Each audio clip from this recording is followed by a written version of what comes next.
साथ की नस्लकुशी की जा रही है। आप ह्यूमन राइट्स की बात करते हैं, कहाँ है आपके वो ह्यूमन राइट्स? हम अहले गजा के साथ पहले भी थे, आज भी हैं और इंशाल्लाह हमेशा साथ रहेंगे।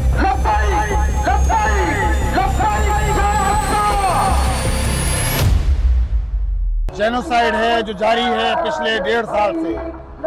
हमारा मुतालबा ये है कि जेनोसाइड खत्म होना चाहिए।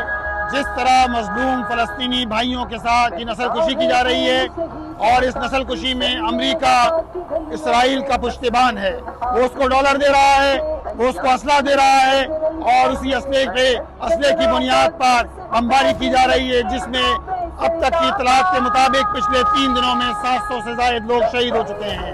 रमजान का महीना है, लेकिन इन जालिम लोगों ने इसका भी ख्याल नहीं रखा। जो लोग इंसानी हुकूक की बात करते हैं, आप ह्यूमन राइट्स की बात करते हैं, लेकिन कहाँ है आपके वो ह्यूमन राइट्स? कहाँ है वो यूएनओ? कहाँ है वो OIC? कहाँ है वो इंटरनेशनल क्रिमिनल कोर्ट? ये सारे इदारे कहाँ हैं? एक काम जारी है, दूसरी ये सारा सिलसिला जारी है। जमात इस्लामी पूरे पाकिस्तान में आज निकली है और सुबह इदारे हुकूमतों पे अमेरिका की पॉलिसी के खिलाफ इख्तिलाफ किया जा रहा है।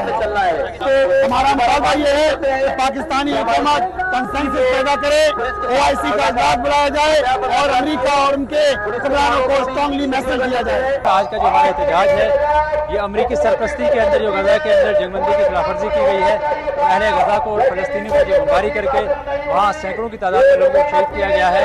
आज हमने अमेरिकी कौंसलेट की तरफ जो मार्च रखा है, ये इस बात की गमाजी करता है कि अगर इसराइल की पुष्टपनाही अमेरिका छोड़ दे और इसराइल एक दिन भी वहाँ नहीं के सामने खड़ा हो सकता, गजा वालों के सामने खड़ा नहीं हो सकता। गजा वालों ने और हाले हमास ने, फलस्तीनियों ने इसराइल को शिकस्त दे दी है और वो अपनी शिकस्त की विपत मिटाने के लिए बमबारी कर रहा है और बेगना बच्चों को, खवातीन को और नौजवानों को शहीद कर रहा है। आज हम अहले पाकिस्तान की तरफ से अपने उन मजलूम फलस्तीनी भाइयों के लिए मैसेज दे रहे हैं कि हम आपके साथ खड़े हैं। इंशाअल्लाह हमारा जो भी कदम होगा वो आपके इशारा बिशारा होगा और हम आपकी आवाज़ बने रहेंगे। वकुल वजाल हक को अराकिल बातिल इन्नल बातिल का नज़हू का, बेशक हक जो है वो गालिब होने के लिए है और बातिल पस्त होने के लिए और बातिल का मुकाला है।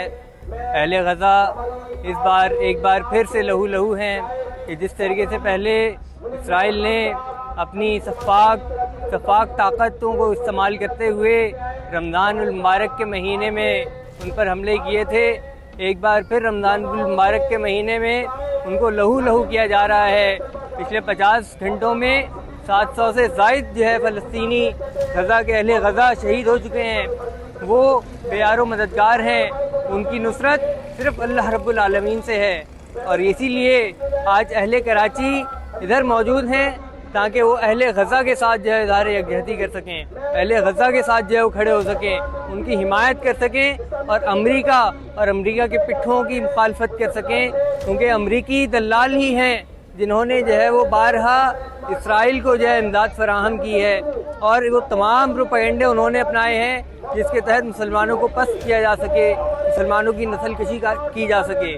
जमात इस्लामी कराची की ही, जमात इस्लामी पाकिस्तान की ही जद्दोजहद है।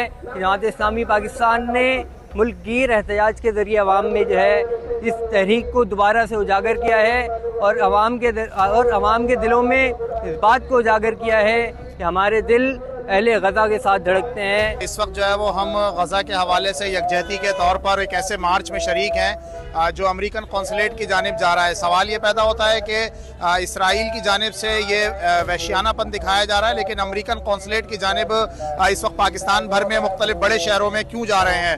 उसका जवाब सिर्फ ये है कि सदर ट्रम्प के आने के बाद सूरत हाल यकसर तब्दील हुई है। वो मुआहदा अचानक जो है वो ख़त्म हुआ है और इनकी तारीख भी यही है कि ये मुआहदों पर कायम नहीं रहते हैं।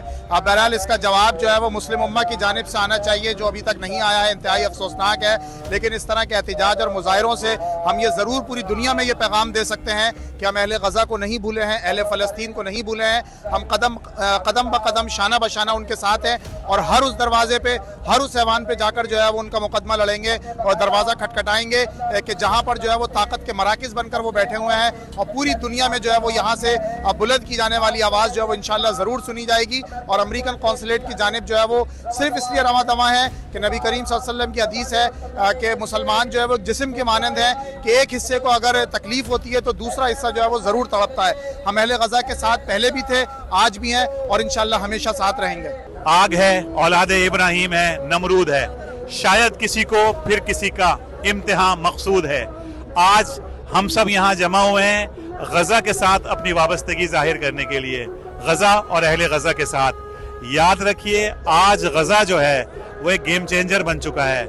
आज हक और इंसाफ, अदल और मुसावात वो है कि जो गज़ा के साथ है, और जो इसके बरखिलाफ है वो इसके बरखिलाफ खड़ा हुआ है। आज गज़ा एक कसौटी बन चुका है, एक फुरकान बन चुका है, एक गेम चेंजर बन चुका है। आइए हम सब पाकिस्तानी और पूरी दुनिया के लोगों के साथ मिलके, पूरी दुनिया में इंसाफ और रास्ते और हक के अलंबरदार लोगों के साथ मिलके गज़ा के लिए आवाज़ बुलंद करें।